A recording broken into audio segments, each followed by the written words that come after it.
পরিবেশ সংরক্ষণের বার্তা ছড়িয়ে দিতে দেশ জুড়ে সাইকেল অভিযানে বেরিয়েছেন রাজস্থানের সাইক্লিস্ট পাপ্পু রাম চৌধুরী। শক্তির সংকল্প সফর নামের এই অভিযানে বুধবার রাতে তিনি এসে পৌঁছন উত্তর দিনাজপুর জেলার ইসলামপুর শহরে। ইসলামপুর সার্কিট হাউসে মারোয়ারি যুব মঞ্চের পক্ষ থেকে তাকে সংবর্ধনা জানানো হয়। পরিবেশ সচেতনতার পাশাপাশি পাপ্পু রামের লক্ষ্য আরও উচ্চাভিলাষী। 2026 সালে মাউন্ট এভারেস্টের শীর্ষে আরোহণ করে ভারতের জাতীয় পতাকা উত্তোলন করা। তিনি জানান, তার এই অভিযানের মূল উদ্দেশ্য সারা দেশের মানুষের সঙ্গে পরিবেশ সংরক্ষণ ও বৃক্ষরোপণের প্রয়োজনীয়তা সম্পর্কে সচেতনতা তৈরি করা। অভিযানের অংশ হিসেবে তিনি 1 লক্ষ চারাগাছ লাগানোর লক্ষ্য স্থির করেছেন, যার মধ্যে ইতিমধ্যে 21,000টিরও বেশি চারাগাছ রোপণ করেছেন। 2023 সালের এপ্রিল মাসে রাজস্থানের নাগৌর জেলা থেকে তার এই একক সাইকেল যাত্রা শুরু হয়। এখনো পর্যন্ত তিনি দেশের 17টি রাজ্য ও 6টি কেন্দ্রশাসিত অঞ্চল অতিক্রম করে প্রায় 35,000 কিলোমিটার পথ পাড়ি দিয়েছেন। ইসলামপুরে এসে পাপ্পু রাম চৌধুরী স্থানীয়দের সঙ্গে পরিবেশ রক্ষার গুরুত্ব নিয়ে আলোচনা করেন এবং তার যাত্রা নানা অভিজ্ঞতা ভাগ করে নেন। তিনি জানান, ইসলামপুর থেকে এবার তার গন্তব্য উত্তর পূর্ব ভারত, সেখান থেকে নেপালের এভারেস্ট বেস ক্যাম্পের উদ্দেশ্যে যাত্রা করবেন। এই বিষয়ে সাইক্লিস্ট পাপ্পু রাম চৌধুরী বলেন, इंडिया के 20 स्टेट 6 यूनिट टेरिटरी क्रॉस करते हुए 38,000 किलोमीटर साइकिलिंग कर लिया है। और इस जर्नी का पीछे उद्देश्य शक्ति संकल्प सफर, जिसके तहत पूरे भारत में 1 लाख पौधारोपण का टारगेट है। उसमें से 28,000 प्लस पौधारोपण हो चुका है।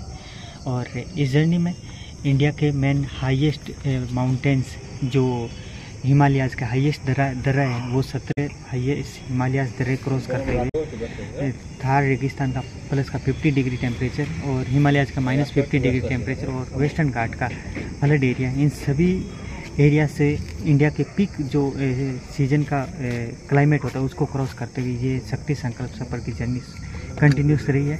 और आज अभी यहाँ इस्लामपुर में मारवाड़ी युवा मंच ने वेलकम किया।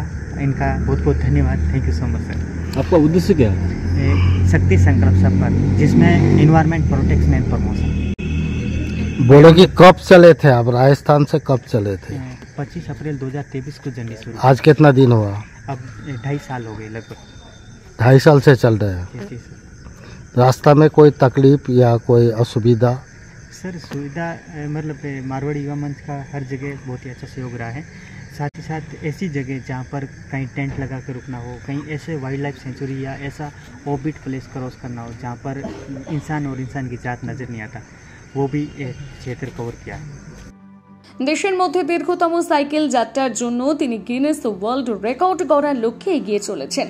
স্থানীয় পরিবেশ প্রেমী ও মারোয়ারি যুব মঞ্চের সদস্যরা তার এই অদম্য প্রচেষ্টা ও পরিবেশ সুরক্ষার বার্তাকে সাধুবাদ জানিয়ে উষ্ণ সংবর্ধনা জানান। এ বিষয়ে মারোয়ারি যুব মঞ্চের সভাপতি নেহাল আগরওয়াল বলেন, যাত্রা করে সেভ এনভায়রনমেন্টের প্রতি মানুষের মধ্যে জাগরুকতা দেওয়ার চেষ্টা করতেছেন। আজকে ওনারই সম্বর্ধনা আমরা এখানে করলাম। উনি কবে বেরিয়েছেন বা কবে এখানে আসলেন বা কোথায় যাবেন, কি উদ্দেশ্য কি বলতেন? উনি মোটামুটি 2.5 সাল আগে রাজস্থান থেকে বেরোয়েছেন। উনি মোটামুটি 20টা রাজ্য আর 6টা ইউনিয়ন টেরিটরি কভার করে নিয়েছেন অলরেডি। উনি আজকে সকালেই এখানে পৌঁছেছিলেন। একটু কাজের ব্যস্ততার জন্য আমরা একটু সন্ধ্যার দিকে আসছি ওনার সম্বর্ধনা করতে। এখান থেকে উনি আগে শিলিগুড়ি হয়ে আগে গুয়াহাটি থেকে অরুণাচল প্রদেশ অবধি যাবেন। তারপরে ওনার লক্ষ্য আছে আবার ফেরত আসার সময় উনি মাউন্ট এভারেস্টের দিকে যাবেন আর মাউন্ট এভারেস্টের বেস ক্যাম্প অবধি সাইকেল নিয়ে যাবেন, তারপরে মাউন্ট এভারেস্টে ক্লাইম্ব করবেন। আজকে আপনারা কোন ইয়ে থেকে? আজকে আমরা মারোয়ারি আমার ইসলামপুর ব্রাঞ্চ থেকে ওনাকে সম্বর্ধনা জানালাম। ইসলামপুর থেকে বিশেষ প্রতিবেদন, নিউজ টুডে।